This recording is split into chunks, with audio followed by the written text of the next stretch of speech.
about 13:45 hours, a mudslide and an avalanche struck village Dharali, which is around 4 kilometers north of Harsil, along the Gangotri axis.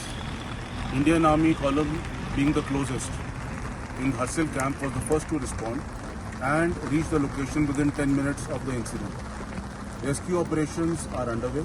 Until now, around 20 people have been rescued, of which those who are injured are receiving treatment in the battalion MID. Unfortunately, sometime after that, the mudslide and cloudburst also struck the Indian Army camp and portion of our rescue columns. Despite the same, the Indian Army is resolute in its endeavour to carry out rescue operations and assist the local population.